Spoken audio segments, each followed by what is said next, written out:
Record start ചെയ്തു. ഓം ശ്രീ സായിരാം. ഭഗവാന്റെ പാതാരബന്ധങ്ങളിൽ സാഷ്ടാംഗം നമസ്കരിച്ചുകൊണ്ട് എല്ലാവർക്കും അന്തർശൗചയജ്ഞത്തിന്റെ 167 ഭാഗത്തിലേക്ക് സ്വാഗതം. ഇന്ന് നമ്മൾക്ക് വേണ്ടി പറയുന്നതും അനുഭവങ്ങൾ പങ്കുവെക്കുന്നതും ശ്രീ സന്ദീപാണ്. സന്ദീപ് വയനാടാണെങ്കിലും ഇവിടുത്തെ സത്യസായി മീഡിയ സെന്ററിൽ വർക്ക് ചെയ്യുന്ന ആളാണ്. ട്രാൻസ്ലേഷൻ വിങ്ങിന്റെ കോർഡിനേറ്റർ ആണ്. മാത്രമല്ല ഏറ്റവും വലിയ കാര്യം എന്ന് വെച്ചാൽ ഇപ്പൊ ഈ നടന്ന മഹായജ്ഞത്തില് സന്ദീപ് കേരളത്തിനെ പ്രതിനിധീകരിച്ചിട്ടുള്ള ഒരു ഋത്തിക്കായിരുന്നു, പൂജ ചെയ്യാനുണ്ടായിരുന്ന ഒരാളായിരുന്നു. അപ്പൊ നമ്മുടെ നാട്ടിൽ നിന്ന് 8 പേരാണ് ഉണ്ടായിരുന്നത്. അതിലൊരാള് സന്ദീപായിരുന്നു. അപ്പൊ സന്ദീപിനോട് ഇന്ന് നമുക്ക് വേണ്ടി പാടാനും പറയാനും വായിക്കാനും ഒക്കെ നമ്മൾ ക്ഷണിക്കുന്നു. സന്ദീപ്, ഞാൻ ഓംകാരം പറഞ്ഞു കഴിഞ്ഞിട്ട് വീഡിയോ ഓൺ ചെയ്ത് പറയണം കേട്ടോ. ആയിക്കോട്ടെ. ശരാം.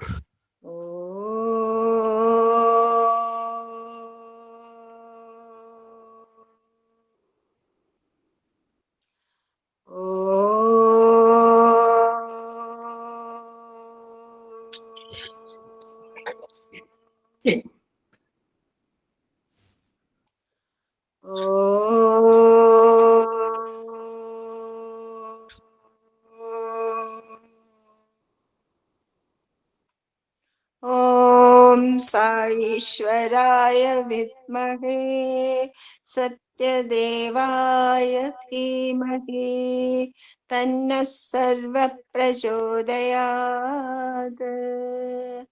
ഓം സായീശ്വരായ വിദ്മഹേ സത്യദേവായ ധീമഹി തന്നഃ സർവഃ പ്രചോദയാത്. ഓം സായീശ്വരായ വിദ്മഹേ സത്യദേവായ ധീമഹി തന്നഃ സർവഃ പ്രചോദയാത്. ഓം ശാന്തി ശാന്തി ശാന്തി. സന്ദീപ് വീഡിയോ ഓൺ ചെയ്തിട്ട് ഒരു 5 മിനിറ്റ് വായിക്കുക, പിന്നെ അനുഭവങ്ങൾ നമ്മളോട് പങ്കുവയ്ക്കൂ, യജ്ഞാനുഭവങ്ങൾ. സായിരാം. സായിരാം. ഓം ശ്രീ സായിരാം. ശബ്ദം കുറച്ച് കുറവാണേ തൊണ്ടയ്ക്ക്. എത്രയും ദിവസത്തെ ആലാപനം 11 ദിവസം നമ്മള്. സായിരാം. ചില സമയങ്ങളിൽ നമ്മൾ കേൾക്കുന്നുണ്ടോ? കേൾക്കാലോ അല്ലേ? കേൾക്കുന്നുണ്ട്. സായിരാം. ചില സമയങ്ങളിൽ നമ്മൾ സ്വസ്ഥരും സന്തോഷവാന്മാരായും ബാക്കി സമയങ്ങളിൽ മിക്കവാറും അസ്വസ്ഥരും ഉത്കണ്ഠാകുലരും അസന്തുഷ്ടരായും ഇരിക്കുന്നത് എന്തുകൊണ്ടാണ്? നമുക്ക് എപ്രകാരം ഈ പ്രശ്നത്തെ പരിഹരിക്കാം? ഭഗവാൻ പ്രേമപൂർവം നമ്മളോട് വിശദീകരിക്കുന്നു. പ്രേമസ്വരൂപരെ, തേനീച്ച മൂളിക്കൊണ്ട് താമരപ്പൂവിന് ചുറ്റും വട്ടമിട്ട് പറക്കുന്നു. പിന്നീട് അതിന്മേലിരുന്ന് തേൻ നുകരുന്നു. മധുരമുള്ള തേൻ നുകരുമ്പോൾ അത് നിശബ്ദമായി സുസ്ഥിരമായി ഏകാഗ്രതയോടെ മറ്റെല്ലാം മറന്നുകൊണ്ടിരിക്കുന്നു. മനുഷ്യനും ഈശ്വര സാന്നിധ്യത്തിൽ ഇരിക്കുമ്പോൾ ഇതേപോലെ പെരുമാറുന്നു. തേൻ നുകർന്നു തുടങ്ങുമ്പോൾ തേനീച്ചയുടെ മൂളൽ നിൽക്കുകയും അത് വളരെ നിശബ്ദമായി ഇരിക്കുകയും ചെയ്യുന്നു. മനുഷ്യരും ആ മധുരരസത്തെ കണ്ടെത്തി അനുഭവിക്കുന്നത് വരെ മാത്രമാണ് പാടുകയും പുകഴ്ത്തുകയും വാദിക്കുകയും സമർത്ഥിക്കുകയും ചെയ്തുകൊണ്ടിരിക്കുക. ആ രസമാണ് പ്രേമരസം അഥവാ പ്രേമത്തിന്റെ മാധുര്യം. ഇവിടെ പ്രേമമുണ്ടോ അവിടെ ഭയമില്ല, സംശയമില്ല, അശാന്തിയില്ല അഥവാ സമാധാനത്തിന്റെ അഭാവമില്ല, ഉത്കണ്ഠയില്ല. നിങ്ങൾ അശാന്തിയാൽ പീഡിതനാണെങ്കിൽ നിങ്ങളുടെ പ്രേമം നിയന്ത്രണ വിധേയവും അഹന്ത കലർന്നതുമാണെന്ന് തീർച്ചയാക്കാം. പ്രേമം അനുഭവിക്കുന്നത് അന്തരംഗത്തിലെ ഞാൻ ആണ്. അത് യഥാർത്ഥ ഞാൻ, അതായത് ആത്മാവിന്റെ പ്രതിബിംബമാണ്. ഇന്ദ്രിയങ്ങൾ പ്രവർത്തനരഹിതമാകുമ്പോൾ ആ ഞാൻ സമ്പൂർണ്ണ മഹത്വത്തോടെ ശോഭിക്കുന്നു. ഇന്ദ്രിയങ്ങളാണ് ഒരുവന്റെ മാരക ശത്രുക്കൾ. എന്തെന്നാൽ അവ നിങ്ങളുടെ ആന്തരികമായ ആനന്ദത്തിന്റെ ഉറവിടത്തിൽ നിന്നും ബാഹ്യമായ വസ്തുക്കളിലേക്ക് നിങ്ങളുടെ ശ്രദ്ധയെ വലിച്ചുകൊണ്ടുപോകുന്നു. നിങ്ങളെ വഴിതെറ്റിക്കുവാനുള്ള ഈ ഗൂഢാലോചനയുടെ അടിസ്ഥാനം ഇന്ദ്രിയങ്ങളാണെന്ന് മനസ്സിലാക്കി കഴിഞ്ഞാൽ നിങ്ങൾ അവയ്ക്ക് വഴങ്ങുന്നത് നിർത്തലാക്കും. നമ്മെ ബന്ധിപ്പിക്കുന്ന ചങ്ങലകളിൽ നിന്ന് സ്വയം മോചിപ്പിക്കുവാനായി നാം എന്താണ് ചെയ്യേണ്ടത്? ഈ അവസരം നഷ്ടപ്പെടുത്താതിരിക്കുന്നതിനായി ഭഗവാൻ നമ്മെ ഓർമ്മിപ്പിക്കുകയാണ്. നദി കടലിന്റെ ഒരു ഭാഗവും അംശവുമാണ്. നദി കടലിലേക്ക് മടങ്ങുകയും അതിന്റെ ഉറവിടത്തിൽ ലയിക്കുകയും ചെയ്യുമ്പോഴാണ് പൂർണ്ണത നേടുന്നത്. മത്സ്യങ്ങൾ നദിയുടെ ഭാഗമാണ്. അവ വെള്ളത്തിൽ ജീവിക്കുകയും വെള്ളം ലഭിക്കാത്ത അവസ്ഥയിൽ മരിക്കുകയും ചെയ്യുന്നു. കുഞ്ഞ് അമ്മയുടെ ഭാഗമാണ്. അമ്മയെ വിട്ട് അതിന് ജീവിക്കാൻ കഴിയില്ല. ശാഖ വൃക്ഷത്തിന്റെ ഒരു ഭാഗമാണ്. അത് മുറിച്ചാൽ വൃക്ഷം ഉണങ്ങുകയും നശിക്കുകയും ചെയ്യുന്നു. മനുഷ്യൻ ഈശ്വരന്റെ ഒരു അംശമാണ് അഥവാ ഭാഗമാണ്. ഈശ്വരനില്ലാതെ അയാൾക്ക് അതിജീവിക്കാൻ കഴിയില്ല. അയാളുടെ ഉറവിടമായ ഈശ്വരനെ അറിയാനുള്ള ത്വര കൊണ്ട് മാത്രമാണ് അയാൾ ജീവിക്കുന്നത്.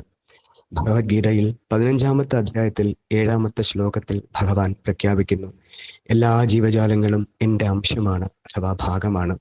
ഞാൻ അവയിൽ നിത്യനായ ആത്മനായി കുടികൊള്ളുന്നു. ഭഗവാൻ അരുളുന്നു, മനുഷ്യൻ ജീവിക്കുന്നത് ഉന്നതമായ ഒരു ലക്ഷ്യത്തിനു വേണ്ടിയാണ്, അല്ലാതെ ഒരു മൃഗത്തെ പോലെ സഹജവാസനകളുടെയും ആവേശത്തിന്റെയും എല്ലാ ആവശ്യങ്ങളെയും അനുസരിക്കാൻ വേണ്ടിയല്ല. അയാൾ സ്വയം യജമാനനായി അവരോധിക്കണം, അല്ലാതെ അടിമയായി ഇഴയുകയല്ല വേണ്ടത്. ശിവോഹം അഥവാ ഞാൻ ശിവൻ, ഞാൻ അച്യുതൻ അഥവാ ഞാൻ അന്യൂനമായ പൂർണ്ണത ആണ്, ഞാൻ ആനന്ദമാണ് എന്നിങ്ങനെ പ്രഖ്യാപിക്കാൻ മനുഷ്യന് പൂർണ്ണമായ അവകാശമുണ്ട്. ഒരാൾ തൻ്റെ യാഥാർത്ഥ്യത്തെക്കുറിച്ച് ബോധവാനാകുമ്പോൾ അയാളെ ബന്ധിക്കുന്ന ചങ്ങലകൾ ഇരുമ്പിന്റെയോ സ്വർണത്തിന്റെയോ ആകട്ടെ, അത് അഴിഞ്ഞു വീഴുകയും അയാൾ മോക്ഷം അഥവാ മുക്തി നേടുകയും ചെയ്യുന്നു. സായിറാം.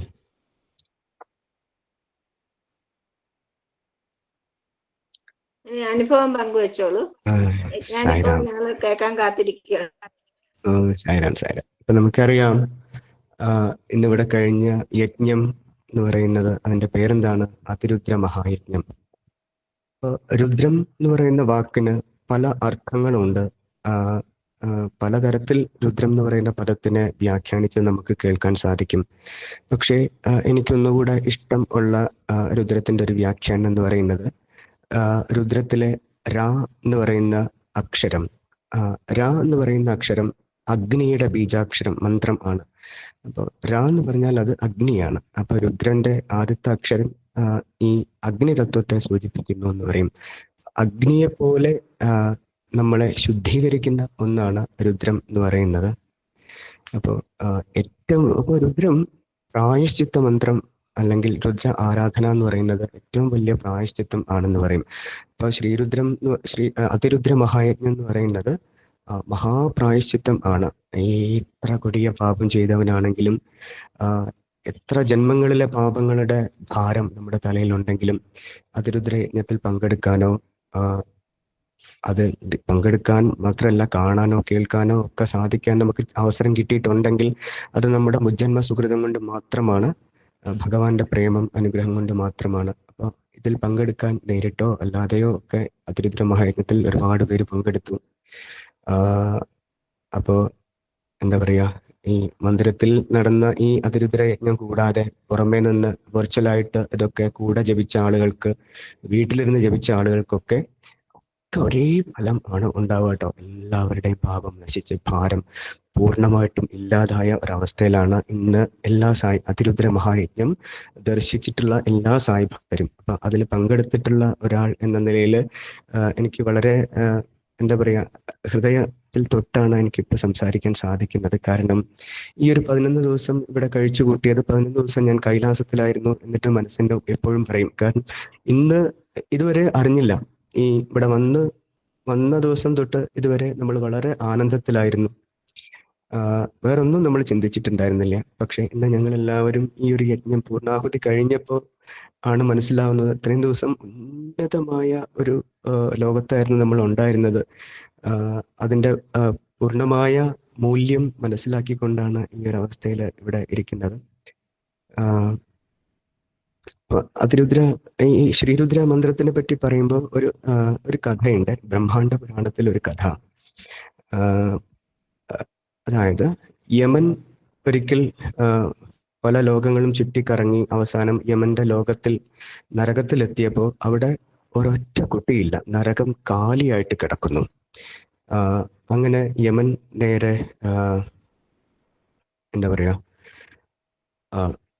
ഇന്ദ്രന്റെ അടുത്ത് ചെന്നിട്ട് ചോദിച്ചു, എന്താണ് സ്വർഗത്തിൽ നിറയെ ആളുകളുണ്ട്, നരകത്തിലാണെങ്കിൽ ഒരൊറ്റ കുട്ടിയില്ല, നരകം കാലിയായിട്ട് കിടക്കുന്നു, ഇതിനെന്താണ് കാരണം എന്ന് ചോദിച്ചു. ആരോ ഒരാൾ മൈക്കൊന്നു വീട്ടെ. സാരാം. അപ്പോ അതെന്താണ് എനിക്കറിയില്ല, നീ നിന്റെ ഓഫീസർമാരോട് ചോദിക്കുക എന്ന് പറഞ്ഞു. അങ്ങനെ യമന്റെ 2 അസിസ്റ്റന്റുമാരുണ്ടായിരുന്നു. അവരെ അടുത്ത് വിളിച്ചിട്ട് ചോദിച്ചു. ഒരാളുടെ പേര് പാപരൂപദേവത, രണ്ടാമത്തെ ആളുടെ പേര് രോഗരൂപദേവത. ഇവർ 2 പേരുമാണ് നരകത്തിലേക്ക് ആളുകളെ കൂട്ടുന്നത്. കാരണം പാപരൂപദേവത ആളുകൾക്ക് ഒരുപാട് പാപം ഉണ്ടാക്കി കൊടുക്കും. അപ്പൊ പാപം ഉണ്ടാക്കിയ മാത്രം പോരാ, അവർ നരകത്തിലേക്ക് വരുവും കൂടെ വേണം. നരകത്തിലേക്ക് വരണമെങ്കിൽ മരിക്കണം. അപ്പൊ രോഗം വരുത്തി കൊടുക്കും. അതിനുവേണ്ടി രോഗരൂപദേവതയും കൂടെ ഉണ്ട്. ഇവർ 2 പേരും ആളുകളുടെ പാപം രോഗം ഇങ്ങനെ വർദ്ധിപ്പിച്ചിട്ട് അങ്ങനെയാണ് നരകത്തിൽ ആളുകൾ ഇങ്ങനെ കൂടി വരുന്നത്. പക്ഷെ നരകം കാലിയായിട്ട് കിടക്കുന്നു, ആരുമില്ല. അപ്പോൾ ഇവര് ഈ 2 ഉദ്യോഗസ്ഥന്മാരെയും വിളിച്ച് യമൻ ചോദിച്ചു, നിങ്ങൾക്ക് എന്താണ് പണി, നിങ്ങൾ ഇതുവരെ ഇവിടെ ഒരു മനുഷ്യനെ കൊണ്ടുവന്നിട്ടില്ലല്ലോ, എന്താ കാരണം ചോദിച്ചു. അപ്പോൾ പറഞ്ഞു, ഞങ്ങൾ ഭൂമിയിലാകെ അലഞ്ഞു നടക്കുകയാണ് ഒരു മനുഷ്യനെ കിട്ടാൻ വേണ്ടിയിട്ട്, ഒരു നിവൃത്തിയില്ല. കാരണം അവരൊക്കെ ശതരുദ്രീയം ശ്രീരുദ്ര മന്ത്രം ജപിച്ചുകൊണ്ടിരിക്കുകയാണ്. അങ്ങനെ ഇരിക്കുന്ന ശ്രീരുദ്രം ജപിക്കുന്ന ആളുകൾക്ക് പാപം ഉണ്ടാവില്ല, രോഗം ഉണ്ടാവില്ല. പിന്നെ എങ്ങനെയാണ് ഞങ്ങൾ നരകത്തിലേക്ക് ആളുകളെ കൂട്ടുക എന്ന് ചോദിച്ചു. അപ്പം നരകത്തിൽ ആളില്ലെങ്കിൽ എനിക്ക് ജോലിയില്ല, യമൻ ഇവിടെ ഉണ്ടായിട്ട് കാര്യമില്ലല്ലോ. അപ്പൊ എങ്ങനെയെങ്കിലും എന്താ പറയാ, നരകത്തിൽ കുറച്ച് ആളുകളെ വരുത്തണം. അപ്പൊ അതിനെന്താണ് ഒരു വഴി? അപ്പൊ ബ്രഹ്മദേവനെ സമീപിച്ചിട്ട് പറഞ്ഞു, എന്നെ സഹായിക്കണം, നരകത്തിൽ ഒറ്റ കുട്ടിയില്ല, നരകത്തിൽ കുറച്ച് ആളുകളെ കിട്ടാൻ എന്നെ സഹായിക്കണം എന്ന് പറഞ്ഞു. യമന് ഒരുപാട് സന്താനങ്ങളുണ്ടല്ലേ, ഒരുപാട് മക്കളുണ്ട്. ഇപ്പൊ സൃഷ്ടിയുടെ ദേവനാണ് യമൻ. അപ്പൊ യമന് എന്താ പറയാ, അവിദ്യ എന്ന് പറയുന്ന ഒരു പുത്രിയുണ്ട്. അവിദ്യ എന്ന് പറഞ്ഞാൽ നമുക്കറിയാം, വിദ്യയുടെ നേരെ ഓപ്പോസിറ്റ് അല്ലേ. അപ്പോ അവിദ്യ ദേവീനെ വിളിച്ചിട്ട് പറഞ്ഞു, നിനക്ക് 2 കുട്ടികളുണ്ടല്ലോ, അതായത് അലസത, അശ്രദ്ധ ഇങ്ങനെ പറയുന്ന 2 പുത്രിമാരുണ്ട് ഈ എന്താ പറയാ വിദ്യാദേവിക്ക്. ഇവരോട് 2 പേരോടും പറഞ്ഞിട്ട് എങ്ങനെയെങ്കിലും കുറച്ച് മനുഷ്യന്മാരെ ഇങ്ങോട്ടേക്ക് എത്തിക്കാൻ ശ്രമിക്കാൻ പറഞ്ഞു. അങ്ങനെ ഈ 2 പേരും അലസതയും എന്താ പറയാ പിന്നെ ഈ 2 ദേവിമാരും ഭൂമിയിൽ വന്നിട്ട് അശ്രദ്ധ. അപ്പൊ ഈ 2 കാര്യം, ശ്രദ്ധ ഉണ്ടെങ്കിലേ നമുക്ക് എന്താ പറയാ ജ്ഞാനം ഉണ്ടാവുള്ളൂ അല്ലേ. അപ്പൊ ഇത് രണ്ടും ഇല്ലാതായി കഴിഞ്ഞാൽ ഇഷ്ടംപോലെ ആളുകൾ നരകത്തിൽ എത്തിക്കൊള്ളും. അങ്ങനെ ഇവർ ഭൂമിയിൽ വന്നിട്ട് ജപിക്കാണ്ടിരിക്കുന്ന ആളുകളുടെ ചെവിയിൽ വന്ന് ഇങ്ങനെ മന്ത്രിക്കും, നീ എന്തിനാ എത്ര രാവിലെ എണീറ്റ് ജപിക്കുന്നത്, നിനക്ക് ഇതിന്റെ വല്ല പണിയുണ്ടോ, നീ ബ്രാഹ്മണനാണോ, നീ ഇതൊക്കെ ജപിക്കേണ്ട ആവശ്യമുണ്ടോ എന്നൊക്കെ പറഞ്ഞ് അലസത ഉണ്ടാക്കും. ഇനിയിപ്പോ അഥവാ എണീറ്റാൽ തന്നെയും അയാൾ ജപിക്കുമ്പോൾ അയാൾക്ക് കോൺസെൻട്രേഷൻ കിട്ടുന്നില്ല, ശ്രദ്ധ കിട്ടുന്നില്ല, തോന്നിയ പോലെ ചിന്തകൾ പോയിക്കൊണ്ടിരിക്കും. അങ്ങനെ ജപിച്ചിട്ടും കാര്യമില്ല അല്ലെ. അപ്പൊ അങ്ങനെ അശ്രദ്ധയും ഈ അലസതയും കൂടെ മെനക്കെട്ട് ആളുകൾ രുദ്രം ജപിക്കുന്നതിൽ നിന്ന് പിന്മാറി അങ്ങനെ നരകത്തിൽ ഒരുപാട് ആളുകൾ നിറഞ്ഞു എന്ന് പറയും. പുരാണത്തിലുള്ള ഒരു കഥയാണ്. അപ്പോൾ നമുക്കറിയാം, ഈ ഒരു മന്ത്രത്തിന്റെ സാന്നിധ്യം ഉണ്ടെങ്കിൽ പോലും ഗ്രാമത്തിൽ ഒരാളുണ്ടായാൽ മതി എന്ന് പറയുന്ന രുദ്രം ജപിക്കുന്നത്. അപ്പോ ഇത് മാത്രമല്ല, നമുക്ക് മോക്ഷം നേടിത്തരാൻ ഇപ്പൊ സാധാരണ മന്ത്രങ്ങളും നാമങ്ങളൊക്കെ ജപിക്കുമ്പോൾ എന്താണ് സംഭവിക്കുക? അതായത് ജാപാല എന്ന് പറയുന്ന ഒരു ഉപനിഷത്തുണ്ട്. ജാപാല ഉപനിഷത്തില് യാജ്ഞവൽക്യന്റെ ശിഷ്യന്മാരായിട്ടുള്ള 40 ശിഷ്യന്മാര് ഒരിക്കൽ ഗുരുവിന്റെ അടുത്ത് പോയിട്ട് പറഞ്ഞു വന്നു, ഇപ്പൊ നാമം ജപിക്കുമ്പോൾ എന്താണ് സംഭവിക്കുക എന്ന് ഗുരു പറഞ്ഞല്ലോ, നമ്മുടെ പരിശുദ്ധരാകും, മനസ്സ് ശുദ്ധിയാവും, ഇതൊക്കെയാണ് നാമജപത്തിന്റെ ഒരു മെച്ചം എന്ന് പറയുന്നത്. പക്ഷെ മോക്ഷം കിട്ടാൻ എന്താണ് ജപിക്കേണ്ടത് എന്ന് ചോദിച്ചു. യാജ്ഞവൽക്യൻ യാതൊരു മടിയും യാതൊരു ചിന്തയില്ലാതെ, ഒരു നിമിഷം പോലും ചിന്തിക്കാതെ പറഞ്ഞു, ശ്രീരുദ്രം ശതരുദ്രീയം ജപിച്ചാൽ മതി, നിങ്ങൾക്ക് മോക്ഷം കിട്ടും എന്ന് പറഞ്ഞു. അപ്പോൾ ഇത്രയും മഹത്തായ ഈ രുദ്രം ഈ കാലഘട്ടത്തിന്റെ ഒരു ആവശ്യമാണ്. അപ്പൊ ഈ ഒരു 100ാമത്തെ ജന്മത്തിനോട് നമ്മൾ അടുത്തുകൊണ്ടിരിക്കുമ്പോൾ വേദത്തിന്റെ പദ്ധതി, പല രീതിയിൽ വേദം നമ്മൾ പ്രചരിപ്പിച്ചിട്ടുണ്ട്. പക്ഷെ ഈ ഒരു അവസരത്തിൽ വേദത്തിന്റെ പ്രോജക്റ്റിന് പറയുന്ന പേരാണ് രുദ്രമയം. ലോകം മുഴുവനും ശ്രീരുദ്രം എത്തിക്കുന്ന ഒരു ജോലി നമ്മുടെ ഉത്തരവാദിത്വമാണ്. അങ്ങനെ ആവുമ്പോഴാണ് ലോകത്ത് നന്മയും തിരിച്ചു കൊണ്ടുവരാൻ സാധിക്കുക, ലോകത്തിന്റെ അശുദ്ധി, ദുരിതം ഒക്കെ മായ്ച്ചു കളയാൻ ശ്രീരുദ്രത്തിനോളം പറ്റിയൊരു സാധനം ഈ ഒരു കാലഘട്ടത്തിലില്ല. ഈ ഒരു അവസരത്തിൽ ഇതിനോളം മഹത്തായ ഒരു യജ്ഞം ഈ ഭൂമിയിൽ നടക്കാനില്ല. ഇതിനു വേണ്ടി ഒരുപാട് മുമ്പൊക്കെ എന്ന് വെച്ചാൽ പരിചയസമ്പന്നരായ ഋത്വിക്കുകള്, ഘനപാഠികള്, ചതുർവേദികളൊക്കെയാണ് പുട്ടപർത്തിയിൽ കഴിഞ്ഞ 2006 എന്താ പറയാ അതിരുദ്ര മഹായജ്ഞം ഒക്കെ നടത്തിയിരുന്നത്. പക്ഷെ ഇപ്രാവശ്യം അങ്ങനെയല്ല. വളരെ ചെറിയ ശതമാനം മാത്രമേ ആ വലിയ പണ്ഡിതന്മാര്, അതായത് ഘനപാഠികളും ചതുർവേദികളൊക്കെ ചെറിയൊരു ശതമാനമേ ഉണ്ടായിരുന്നുള്ളൂ. ബാക്കിയുള്ള ആളുകൾ മുഴുവൻ സ്വാമിയുടെ ഭക്തന്മാരാണ്. അപ്പോൾ ഇതും സ്വാമിയുടെ ഒരു സങ്കല്പമാണ്. ഇത്രയും മനോഹരമായിട്ടുള്ള അതിരുദ്ര മഹായജ്ഞം ലോകത്ത് എവിടെയും കണ്ടിട്ടില്ല എന്ന് അഭിപ്രായപ്പെടുന്ന ഒരുപാട് പേരുണ്ട്. കഴിഞ്ഞ ദിവസം തന്നെ രത്നാകർ സാറിനോട് ഒരാൾ വന്നിട്ട് ചോദിച്ചു, ഒരു ഫോറിൻ ഭക്തന് വന്നിട്ട് ചോദിച്ചു, ഈ ആളുകളൊക്കെ എവിടെ നിന്നാണ് വരുന്നത്? രത്നാകർ സാറ് പറഞ്ഞു, ഇവര് പിന്നെ ഇന്ത്യയുടെ പല പല ഭാഗത്തുനിന്ന് വരുന്ന സ്വാമിയുടെ ഡിവോട്ടീസ് ആണ് എന്ന് പറഞ്ഞു. അപ്പോൾ അദ്ദേഹം തിരുത്തിയിട്ട് പറഞ്ഞു, no, they are coming from heaven, ഇവർ സ്വർഗത്തിൽ നിന്നാണ് വരുന്നത്, അല്ലെങ്കിൽ അവർക്ക് ഇങ്ങനെ ജപിക്കാൻ പറ്റില്ല എന്ന് പറഞ്ഞ പോലെ. അപ്പോൾ ലോകം മുഴുവനും ഉറ്റി നോക്കിക്കൊണ്ടിരിക്കുകയായിരുന്നു ഈ ഒരു 11 ദിവസം പ്രശാന്തി നിലയത്തിലേക്ക്. അപ്പൊ ഞങ്ങൾ ഇതൊന്നും അറിഞ്ഞിട്ടേ ഉണ്ടായിരുന്നില്ല. ഞങ്ങൾ ശരിക്കും സ്വർഗത്തിലായിരുന്നു എന്ന് പറയാം. അപ്പൊ ഇവിടെ ഞാൻ പറഞ്ഞല്ലോ, അപ്പൊ പെട്ടെന്ന് ആകസ്മികമായിട്ട് ഒരാളെ ഈ ഒരു പരിപാടിയിലേക്ക് പങ്കെടുപ്പിക്കായിരുന്നില്ല. ഇതിന് പിന്നിൽ വർഷങ്ങൾക്ക് മുമ്പേ സ്വാമിയുടെ പദ്ധതി ഉണ്ടായിരുന്നു എന്ന് എനിക്ക് ചിലപ്പോൾ തോന്നിപ്പോകെ. കാരണം ഇപ്പൊ ഞാൻ ഈ ഒരു 10 മാസത്തെ പരിശീലനം കൊണ്ട് ഈ അതിരുദ്രത്തിൽ പങ്കെടുക്കാൻ എത്തി എന്ന് എനിക്ക് തോന്നുന്നില്ല. കാരണം ഞാൻ ചെറുപ്പത്തിൽ ഈ വേദമന്ത്രങ്ങളോടൊക്കെയുള്ള എൻ്റെ ഒരു ആഗ്രഹം, എന്താ പറയുക, പ്രേമം ഒക്കെ തുടങ്ങിയത് ഞാൻ ആലോചിക്കുമ്പോൾ എനിക്കൊരു 10-22 വയസ്സുള്ള സമയത്ത് ഞാൻ ശ്രീരുദ്രം ജപിച്ച് പഠിച്ചിരുന്നു. പഠിക്കുന്ന സമയത്ത് തന്നെ എനിക്ക് തോന്നി, അന്ന് ഇന്നത്തെ പോലെ വിശദമായിട്ട് പഠിക്കുകയൊന്നുമല്ല, സ്വന്തമായിട്ട് വായിച്ച് പഠിക്കുന്നു, പിന്നെ CD ഒക്കെ കേട്ട് പഠിക്കുന്നു. ഇങ്ങനെയൊക്കെ പഠിച്ചെടുത്തു. 2 ആഴ്ച കൊണ്ട് ഞാൻ കുത്തിയിരുന്ന് 1 മണിക്കും പോകാതെ രുദ്രം നമകം ചമകം ജപിച്ച് പഠിച്ചു. ആ സമയത്തൊക്കെ നിത്യം നല്ല സാധനയുണ്ടായിരുന്നു. നമകം ചമകം പുരുഷ സൂക്തം ജപിക്കാതെ ഞാൻ വീട്ടിൽ നിന്ന് പുറത്തിറങ്ങാറില്ലായിരുന്നു.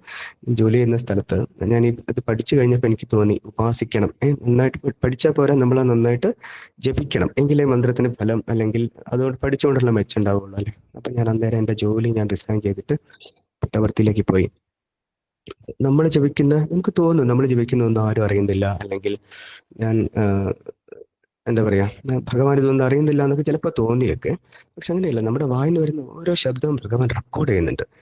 സ്വാമിക്ക് അറിയാം. പുട്ടപർത്തിയിൽ ചെന്നിട്ട് ഞാൻ പഠിച്ച മന്ത്രം ശ്രീരുദ്രം ദിവസം 11 പ്രാവശ്യം ജപിക്കും.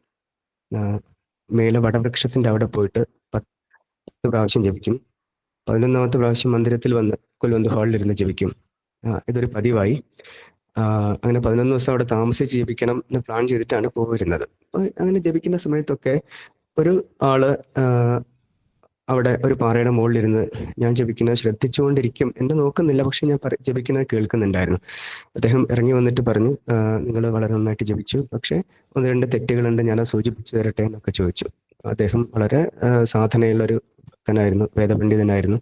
അദ്ദേഹം വന്ന് അതിനകത്ത് തെറ്റുകളൊക്കെ എനിക്ക് ചൂണ്ടിക്കാണിച്ചു തന്നു, കറക്റ്റ് ചെയ്തു തന്നു. എനിക്ക് തോന്നുന്നു സ്വാമി ആവശ്യം ഉള്ള സമയത്ത് നമുക്ക് വേണ്ട ഗുരുക്കന്മാരെ പല രീതിയിൽ സ്വാമി എത്തിച്ചേരുമല്ലേ. അവിടെ നിന്ന് അങ്ങോട്ട് രുദ്രജപം ഒരു പതിവായി. പിന്നെ കുറെ കാലം ഈ പറയുന്ന അലസത, എന്താ പറയുന്ന അശ്രദ്ധ എന്നൊക്കെ പറയുന്ന ദേവിമാർ എന്നെയും ബാധിച്ചു. കുറെ സാധന ഇല്ലാതെ ഇരുന്നിട്ടുണ്ട്. പിന്നീട് കുറെ കാലം കഴിഞ്ഞ് ഞാൻ പുട്ടപർത്തിയിൽ കുറച്ചു കാലം താമസിച്ചിരുന്നു. അപ്പൊ ആ സമയത്തൊക്കെ ഒരു ദിവസം രാത്രി സ്വാമീനെ ഞാൻ സ്വപ്നം കണ്ടു. കുൽവന്ത് ഹാളിൽ സ്വാമി പ്രഭാഷണം നടത്തിക്കൊണ്ടിരിക്കുന്നു. അപ്പൊ സ്വാമിയുടെ അടുത്ത് ഒരാൾ നിന്ന് സ്വാമിയുടെ പ്രഭാഷണം തർജ്ജമ ചെയ്തുകൊണ്ടിരിക്കുന്നു, ട്രാൻസ്ലേറ്റ് ചെയ്യുന്നു ഇംഗ്ലീഷിലേക്ക്. അപ്പൊ അയാളുടെ അടുത്ത് നിന്നിട്ട് എന്നോട് മലയാളത്തിലേക്ക് ട്രാൻസ്ലേറ്റ് ചെയ്യാൻ സ്വാമി പറഞ്ഞു. അപ്പോൾ അതിൻ്റെ അടുത്തൊരു പോഡിയം വെച്ചിട്ട് ഞാൻ മലയാളത്തിലേക്കും ട്രാൻസ്ലേറ്റ് ചെയ്യുന്നുണ്ട്. അങ്ങനെ ഈ പ്രഭാഷണമൊക്കെ കഴിഞ്ഞപ്പോൾ സ്വാമി എന്നെ അടുത്തേക്ക് വിളിച്ചിട്ടു പറഞ്ഞു, എന്താ പറയാ, നീ സംസാരിക്കുമെന്ന് പറഞ്ഞു. അങ്ങനെ കുൽവന്ത് ഹാളിൽ ഞാൻ മൈക്കിൽ കൂടി സംസാരിച്ചു കഴിഞ്ഞപ്പോൾ സ്വാമി എന്നെ അടുത്ത് വിളിച്ചിട്ട് പറഞ്ഞു, നീ എന്താ ഇംഗ്ലീഷിൽ സംസാരിക്കാത്തത്? ഞാൻ പറഞ്ഞു, my English is very poor swami എന്നൊക്കെ പറഞ്ഞു. സാരല്ല, അന്ന് എഴുതി വെച്ച് വായിച്ചോളൂ എന്നൊക്കെ പറഞ്ഞ് കുറച്ച് ആശ്വസിപ്പിച്ചു. എന്നിട്ട് സ്വാമി കുറച്ച് VIP-കളെ അടുത്തേക്ക് വിളിച്ചിട്ട് പറഞ്ഞു, ഇവൻ സന്ദീപ്, ഇവൻ കേരളത്തിൽ നിന്നാണ് വരുന്നത്, നിനക്കറിയാമോ, ഇവൻ നന്നായിട്ട് രുദ്രൻ ജപിക്കും, ഇവൻ രുദ്രൻ നന്നായിട്ട് പഠിച്ചിട്ട് അതിൻ്റെ ഭാവങ്ങളൊക്കെ ഉൾക്കൊണ്ടിട്ടുണ്ട്, അവൻ സിദ്ധി നേടിയിട്ടുണ്ട് എന്നൊക്കെ പറഞ്ഞു. അപ്പോൾ അന്ന് എന്താ പറയുക, 10-18 വർഷം മുമ്പ് ജപിച്ചത് അതുപോലെ സ്വാമി മനസ്സിലാക്കി, സ്വാമി അറിഞ്ഞു.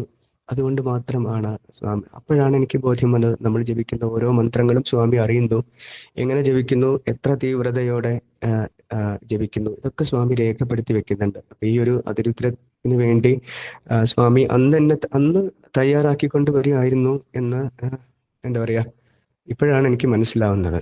അപ്പോൾ അത് മാത്രമല്ല, ഭാവിയിൽ വരാൻ പോകുന്ന കുറെ വർഷങ്ങൾക്കിപ്പുറം വേദം, രുദ്രം, അതുപോലെ തന്നെ പരിഭാഷ, ഇത് രണ്ടും സ്വാമി എന്നെ ഏൽപ്പിക്കാൻ പോകുന്നു എന്നതിൻ്റെ ഒരു സൂചന സ്വാമി അന്നേ എനിക്ക് തന്നു. പക്ഷെ ഇപ്പോഴാണ് അതൊക്കെ മനസ്സിലാവുന്നത്. ഇപ്പൊ ഇന്ന് റേഡിയോസായി, ഇപ്പോൾ കഴിഞ്ഞ ദിവസം വേദനാരായണ സാറൊക്കെ ഞങ്ങളോട് സംസാരിക്കുകയുണ്ടായി. റേഡിയോസായി ഈ ഒരു സമയത്ത് ചെയ്ത സേവനം അത് വിലമതിക്കാനാവാത്തതാണ്. കാരണം വേദനാരായണ സാറ് പറഞ്ഞത് എന്താ വെച്ചാൽ, ഭഗവത്ഗീത ഇന്ന് പുറം ലോകം അറിയാൻ കാരണക്കാരൻ ആരാണ്? സഞ്ജയനാണ്. സഞ്ജയൻ കണ്ടത് അതേപോലെ ധൃതരാഷ്ട്രോട് പറഞ്ഞു കൊടുത്തത് കൊണ്ടാണ് നമുക്കൊക്കെ ഭഗവത്ഗീത കിട്ടിയത്, അല്ലേ? അതേപോലെയാണ്, അതേ റോളാണ് റേഡിയോ സായിക്ക് നിർവഹിക്കാനുള്ളത്. അപ്പൊ ഇവിടെ നടക്കുന്ന എല്ലാ കാര്യവും ഭഗവാന്റെ കാര്യം, വാണികളും ഭഗവാന്റെ സന്ദേശവും ഭഗവാന്റെ വിശേഷങ്ങൾ മുഴുവനും ലോകത്തിനോട് വിളിച്ചു പറയുന്ന ഒരു സ്ഥാപനമാണ് ശ്രീ സത്യസായി മീഡിയ സെന്റർ എന്ന് പറയുന്നത്. അപ്പൊ അതിലും എനിക്കൊരു എന്താ പറയാ, തർജ്ജമക്കാരന്റെ, പരിഭാഷക്കാരന്റെ ജോലി സ്വാമി കരുതി വെച്ചതുകൊണ്ടാണ് അന്ന് പ്രഭാഷണം എന്താ പറയാ തർജ്ജമ ചെയ്യാൻ സ്വാമി സ്വപ്നത്തിൽ പറഞ്ഞത്. ഇപ്പൊ വത്സലമ്മയും ഞങ്ങളൊക്കെ ഒരേ ടീമിൽ വർക്ക് ചെയ്യുന്ന ആളുകളാണ്. ഇപ്പൊ ഇവിടെ ഈ ഒരു അവസരത്തിൽ എന്താ പറയാ, നമ്മുടെ കണ്ണിലൂടെ നോക്കുകയാണെങ്കിൽ ഇപ്പോ ഈ അതിരുദ്ധത്തിൽ പങ്കെടുക്കാനുള്ള ഭൗതികമായ കുറെ അവസരങ്ങൾ വന്നതെന്ന് വെച്ചാൽ, രാജശ്രീ ചേച്ചീനെയൊക്കെ എനിക്ക് മറക്കാൻ പറ്റില്ല. രാജശ്രീ ചേച്ചിയാണ് വേദത്തിന്റെ മേഖലയിലേക്ക് കൈപിടിച്ച് ഉയർത്തിയതും. രാജശ്രീ ചേച്ചി, രാഹുൽ, ഇവരൊക്കെ വളരെയധികം പ്രോത്സാഹനം തന്നിട്ടുണ്ടായിരുന്നു. അപ്പൊ ഈ ഒരു അവസരം വരുന്നു, പുട്ടപർത്തിയിൽ വേദ കോൺഫറൻസ് ചിന്തന സമ്മേളനം ഒക്കെ വരുന്നുണ്ട്, സന്ദീപ് പങ്കെടുക്കണം എന്നൊക്കെ പറഞ്ഞ് എന്നെ തൽക്കാലം കൽപ്പറ്റ സമിതിയിലെ കോർഡിനേറ്റർ ആക്കി വെച്ചു. ഏതെങ്കിലും ഒരു കോർഡിനേറ്റർക്ക് അതിൽ പങ്കെടുക്കാൻ പറ്റുള്ളൂ. അപ്പൊ ഈ കോൺഫറൻസിൽ പങ്കെടുക്കാൻ വേണ്ടി മാത്രം കൽപ്പറ്റ സമിതിയിലെ കോർഡിനേറ്റർ ആക്കി മാറ്റി. 2 മാസം കഴിഞ്ഞപ്പോൾ സ്വാമി സ്റ്റേറ്റിലെ ഇൻചാർജ് ആക്കി മാറ്റി. അപ്പോൾ അവിടെ നിന്ന് അങ്ങോട്ട് ഉള്ള പരിശീലനം 10-18 പേരെ സ്വാമി സെലക്ട് ചെയ്തിരുന്നു എങ്കിലും ചില കാരണങ്ങൾ കൊണ്ട് കുറെ പേർക്ക് പിന്മാറേണ്ടി വന്നു. അങ്ങനെ അവസാനം വന്ന 8 പേരെ തീവ്രമായിട്ട് പരിശീലിപ്പിച്ചുകൊണ്ടിരിക്കുന്നുണ്ടായിരുന്നു. പക്ഷെ എനിക്ക് കൃത്യമായിട്ട് പഠിക്കാനോ പ്രാക്ടീസ് ചെയ്യാനോ ഒന്നും സാധിച്ചിരുന്നില്ല. പക്ഷെ കൂടെ പഠിക്കുന്ന ആളുകളൊക്കെ വളരെ നന്നായിട്ട് പഠിക്കുന്നത് കാണുമ്പോൾ എനിക്ക് പേടി വരുമായിരുന്നു. കാരണം ഇവരൊക്കെ നന്നായിട്ട് പഠിക്കുന്നുണ്ടല്ലോ, എനിക്ക് പഠിക്കാൻ സാധിക്കുന്നില്ല.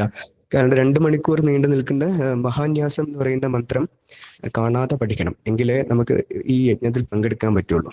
അപ്പൊ മഹാന്യാസം എന്ന് പറയുന്നത് എന്താ പറയാ, ശുദ്ധീകരണ മന്ത്രമാണ്. അപ്പൊ പറയുന്നത്, വേദം പറയുന്നത് നാ രുദ്രോ രുദ്രാർച്ചയേത്. അപ്പൊ രുദ്രന് മാത്രമേ രുദ്രനെ അർച്ചിക്കാൻ അല്ലെങ്കിൽ ആരാധിക്കാനുള്ള അധികാരമുള്ളൂ. നമ്മളൊക്കെ പരിശുദ്ധി നേടി രുദ്രന്റെ തലത്തോളം എത്തിയതിനു ശേഷം മാത്രമേ അതിരുദ്രം നടത്താൻ പാടുള്ളൂ, ജപിക്കും. അപ്പൊ അതിനുവേണ്ടി എന്താ പറയാ സംവിധാനം ചെയ്യപ്പെട്ടിട്ടുള്ള മന്ത്രം ആണ് മഹാന്യാസം എന്ന് പറയുന്നത്. അപ്പൊ മഹാന്യാസത്തിൽ എന്ന് വെച്ചാൽ നമ്മുടെ ശരീരത്തിന് മൊത്തം അപാത ചൂടം നമ്മുടെ അവയവങ്ങളെ പരിശുദ്ധിയാക്കി ദിവ്യമാക്കി അവിടെയൊക്കെ രുദ്രനെ പ്രതിഷ്ഠിച്ച് പല ദേവന്മാർ നമ്മുടെ ശരീരത്തിന്റെ പല ഭാഗത്ത് തലങ്ങും വിലങ്ങും നിന്ന് നമ്മളെ സംരക്ഷിക്കുന്നു, ചുറ്റും നിന്ന് നമ്മളെ സംരക്ഷിക്കുന്നു. മാത്രം പോരാ, നമ്മളുള്ള ദിക്കുകൾ, നമ്മുടെ ചുറ്റുമുള്ള 10 ദിക്കുകളും അതുപോലെ തന്നെ പരിശുദ്ധമാകുന്നു, ശക്തമാകുന്നു.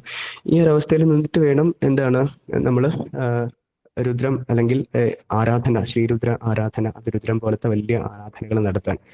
അപ്പൊ ഇത് പഠിക്കാൻ ഏറെക്കുറെ എല്ലാവരൊക്കെ പഠിച്ചു കഴിഞ്ഞു. എനിക്ക് പക്ഷെ കാണാതെ പഠിക്കാനുള്ള ഒരു അവസരമൊന്നും വരുന്നില്ല. അപ്പം അങ്ങനെ വളരെ ദുഃഖത്തോടെ ഇരിക്കുന്ന സമയത്താണ് പെട്ടെന്നൊരു ദിവസം എന്താ പറയാ ഒരു ധൈര്യം അങ്ങോട്ട് വന്നു. അങ്ങനെ ഏതാണ്ട് ഇതിന്റെ ഇടയ്ക്ക് 2 പരീക്ഷയ്ക്ക് കടന്നുപോയെങ്കിലും അതൊക്കെ പാസ്സായി. പക്ഷെ എനിക്ക് അങ്ങോട്ട് കാണാതെ പഠിക്കാനുള്ള അവസരം വന്നില്ല. എന്തോ ഭഗവാന്റെ അനുഗ്രഹം കൊണ്ട് ഈ അവസാനത്തെ 1 മാസം കൊണ്ട് എനിക്ക് ഏറെക്കുറെ ഭംഗിയായിട്ട് കാണാതെ പഠിക്കാൻ സാധിച്ചു. അപ്പോൾ എത്ര ശ്രമിച്ചാലും എൻ്റെ ഒരു അവസ്ഥയിൽ ഇനി ഒരു 4 കൊല്ലെങ്കിലും വായിച്ച് പഠിക്കാതെ ഈ ഒരു മന്ത്രം കാണാതെ പഠിക്കാൻ സാധിക്കുന്നില്ല. സ്വാമിയുടെ അനുഗ്രഹം കൊണ്ട് മാത്രം ആണ് പെട്ടെന്ന് വളരെ ചുരുങ്ങിയ സമയം കൊണ്ട് പഠിച്ചെടുത്ത് ഈ ഒരു യജ്ഞത്തിന് വേണ്ടി തയ്യാറാവാൻ സാധിച്ചത്. ഇവിടെ എത്തിപ്പെട്ടപ്പോ എന്ന് വെച്ചാൽ വന്ന് രജിസ്ട്രേഷനൊക്കെ കഴിഞ്ഞ് ഗംഭീരമായ താമസം ആയിരുന്നു. ഭക്ഷണം എല്ലാം ഈ സംഘടന നമുക്ക് വേണ്ടി ഏർപ്പാടാക്കി. ഭക്ഷണത്തിൻ്റെയൊക്കെ കാര്യം എന്ന് വെച്ചാൽ സുഭിക്ഷമായ ഭക്ഷണം ആയിരുന്നു തന്നുകൊണ്ടിരുന്നത്. ഞങ്ങളൊക്കെ എന്ന് വെച്ചാൽ സ്വർഗത്തിലായിരുന്നു. മറ്റൊന്നും അറിയുന്നുണ്ടായിരുന്നില്ല. നാട്ടിലെ പ്രശ്നങ്ങൾ അല്ലെങ്കിൽ നാട്ടിലെ കാര്യങ്ങൾ ഒന്നും നമ്മുടെ മനസ്സിലേക്ക് വരുന്നുണ്ടായിരുന്നില്ല. രാവിലെ എണീക്കുന്നു, 3:30 എണീക്കണം. എഴുന്നേറ്റ് നഗരസങ്കീർത്തനത്തിലുള്ള ആളുകളൊക്കെ എത്തുന്നതിന് മുമ്പ് തന്നെ മന്ദിരത്തിലെത്തണം. 6 മണിയാകുമ്പോൾ മഹാന്യാസം ജപം തുടങ്ങി അടുത്ത ദിവസം 2 മണിക്കൂർ മഹാന്യാസം ജപിക്കണം. പിന്നെ നമ്മൾ 11 ആവർത്തി രുദ്രം ജപിക്കണം. ഇതിനൊക്കെ കൂടെ 5-8 മണിക്കൂറോളം നമ്മൾ നിലത്ത് കുത്തിയിരിക്കണം. അതുപോലെ ഉച്ച സ്ഥായിയിൽ ജപിക്കുകയും വേണം. അടുത്ത ദിവസം കഴിഞ്ഞപ്പോൾ തന്നെ എനിക്ക് ഡൗട്ടായി, ഞാൻ അടുത്ത ദിവസം എനിക്ക് സാധിക്കുമെന്നറിയില്ല. കാരണം വൈകുന്നേരം ആകുമ്പോഴേക്കും ശബ്ദം പോയി. അതേപോലെ നിലത്ത് കുത്തിയിരിക്കാനുള്ള ബുദ്ധിമുട്ട്. അപ്പൊ രാത്രിയായപ്പോൾ എനിക്ക് ഡൗട്ടായി, രാവിലെ ഞാൻ എഴുന്നേറ്റാൽ തന്നെ എനിക്ക് ഇരിക്കാൻ സാധിക്കില്ല എന്നൊക്കെ സംശയം വന്നേ. പക്ഷേ രാത്രി കിടന്നുറങ്ങുമ്പോൾ വേണ്ടിയുള്ള ബുദ്ധിമുട്ടേ ഉള്ളൂ. രാവിലെ ആകുമ്പോഴേക്കും ശബ്ദം വരും. പിന്നെയാണ് നമുക്ക് ഈ യജ്ഞശാലയിൽ സകല സ്വാതന്ത്ര്യം ഉണ്ട് എന്നറിഞ്ഞത്. അപ്പൊ അവിടെയുള്ള പീഠങ്ങളൊക്കെ നമ്മുടെ ആവശ്യത്തിന് ഉപയോഗിക്കായിരുന്നു. പീഠത്തിലൊക്കെ ഇരിക്കാൻ മടിക്കേണ്ട ആവശ്യമില്ല എന്ന് തോന്നിയപ്പോൾ എന്താ പറയാ, ആ അവസരങ്ങളൊക്കെ ഉപയോഗിച്ചു. അപ്പൊ സുഖമായിട്ട് ഇരിക്കാൻ സാധിച്ചു. അതുപോലെ തന്നെ 2 ദിവസം കൊണ്ട് തന്നെ ഈ ജപിക്കുന്നതൊക്കെ ഒരു ശീലമായി. അമിത വേഗത്തിൽ ആണ് ജപിക്കുന്നത്. പക്ഷെ അതൊന്നും വലിയൊരു ബുദ്ധിമുട്ടില്ലാതെ ഏതാണ്ട് ഈ അവസാന ദിവസം വരെ പോയി.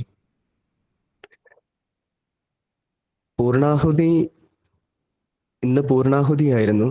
പൂർണാഹുതിയോട് അടുക്കും തോറും ഒരു വിഷമം മനസ്സിലുണ്ട്. ഇന്നത്തോടെ കഴിഞ്ഞല്ലോ, അല്ലെങ്കിൽ നാളത്തോടെ കഴിഞ്ഞല്ലോ എന്നൊക്കെയുള്ളൊരു വിഷമം. ഇന്നത്തെ ദിവസം വളരെ എന്താ പറയാ, വാക്കുകൾ കൊണ്ട് അതിൻ്റെ സൗന്ദര്യം അല്ലെങ്കിൽ മഹത്വം വർണ്ണിക്കാൻ സാധിക്കില്ല. കാരണം അത്രത്തോളം ദിവ്യത, ചൈതന്യം പ്രശാന്തി നിലയത്തിൽ മുഴുവൻ നിറഞ്ഞു നിൽക്കുന്നുണ്ടായിരുന്നു. ജപം ഇന്ന് എനിക്ക് തോന്നിയ എന്ന് വെച്ചാൽ എല്ലാം കഴിഞ്ഞു, ജപമൊക്കെ കഴിഞ്ഞു, അഭിഷേകം കഴിഞ്ഞു. അഭിഷേകം ഇപ്പൊ എല്ലാ ദിവസവും അഭിഷേകം കഴിയുമ്പോൾ അവിടെ നമുക്ക് അഭിഷേകം കഴിഞ്ഞിട്ടുള്ള തീർത്ഥം അവിടെ വെക്കും. പക്ഷെ അത് ഈ ഋത്വിക്കുകൾക്ക് മാത്രമേ, പുറത്തുള്ള ആളുകളൊക്കെ തുള്ളി അഭിഷേക തീർത്ഥത്തിന് വേണ്ടി കാത്തിരിക്കുന്നുണ്ട്. പക്ഷെ നമുക്ക് കുപ്പി കണക്കിന് ഞങ്ങളതെടുത്ത് കുടിക്കും. അപ്പൊ അതിന്റെ ഒന്നും വില അന്നേരം മനസ്സിലായിരുന്നില്ല. അപ്പൊ ഇന്ന് എല്ലാം കഴിഞ്ഞ് പൂർണാഹുതി കഴിഞ്ഞ് പുറത്തിറങ്ങി പ്രോക്ഷണം ചെയ്യുന്ന സമയത്ത് എനിക്ക് പുറത്ത് ഉള്ള ആളുകളുടെ മേത്ത് തീർത്ഥം തളിക്കാനുള്ള ജോലിയാണ് കിട്ടിയത്. അപ്പോൾ ഞാൻ ഈ കുംഭവും ദർഭയുടെ ചൂലും കൈ പിടിച്ച് പുറത്തേക്ക് ഇറങ്ങിയപ്പോൾ ആളുകൾ മുഴുവൻ ഒരു തുള്ളി തീർത്ഥത്തിന് വേണ്ടി ഇങ്ങനെ എന്താ പറയാ പ്രയത്നിക്കുകയാണ്. ഒരിത്തിരി തീർത്ഥം ഞങ്ങളുടെ കുപ്പിയിൽ തരുമോ, കവറിൽ തരുമോ, പാത്രത്തിൽ തരുമോ എന്നൊക്കെ ചോദിക്കാം. അപ്പൊ അതിനൊന്നും നമുക്ക് പെർമിഷൻ ഇല്ല. പക്ഷെ ആളുകൾ അതിനൊക്കെ വേണ്ടി എത്രത്തോളം കൊതിക്കുന്നു. പക്ഷെ ഇത്രയും ദിവസം ഞങ്ങൾ ഈ വെള്ളത്തിൽ അങ്ങോട്ട് ആറാടുകയായിരുന്നു. അതിനെക്കുറിച്ചൊന്നും നമുക്ക് അന്നേരം അതിന്റെ വില മനസ്സിലായിരുന്നില്ല. എന്നാലും കുറച്ചൊക്കെ നമ്മൾ ശേഖരിച്ചു വെച്ചു. സാധിക്കുമെങ്കിൽ കാസർഗോഡൊക്കെ വരുമ്പോൾ ഞാൻ എല്ലാവർക്കും എത്തിക്കാൻ ശ്രമിക്കാം. അപ്പൊ ഇന്ന് ഈ ഒരു അവസരത്തിൽ ഇത്രയും വാക്കുകൾ നിങ്ങളോട് പങ്കുവയ്ക്കാൻ സാധിച്ചതിൽ വളരെ സന്തോഷം. ഏതാണ്ട് നമ്മുടെ സമയം എത്തി. അപ്പൊ എല്ലാവരുടെയും അനുവാദത്തോടെ ഞാൻ നിർത്തട്ടെ. Sairam. Sairam Sandeep, thank you so much. Sairam. നന്നായി. താങ്ക് യു പറയേണ്ട ആവശ്യമില്ല, എന്നാലും സായിറാമേ. സായിറാം. അപ്പൊ നമുക്കിനി ഭഗവാന്റെ പ്രസന്റേഷൻ ഉണ്ട്. അതിന് ഭജന പാടണേ. സായിറാം. ഭജന പാടാലോ അല്ലേ? പാടാം. ఈశ్వరుని యొక్క ఆభరణములు ఏమిటి? What are jewels of Ishvara? అతనికి ఎట్టిది ఆభరణములు లేవు. In fact, he has no jewels whatever. తల నిండు జనుల సంపత్తి వాడు. And he has got all affluence all over the map.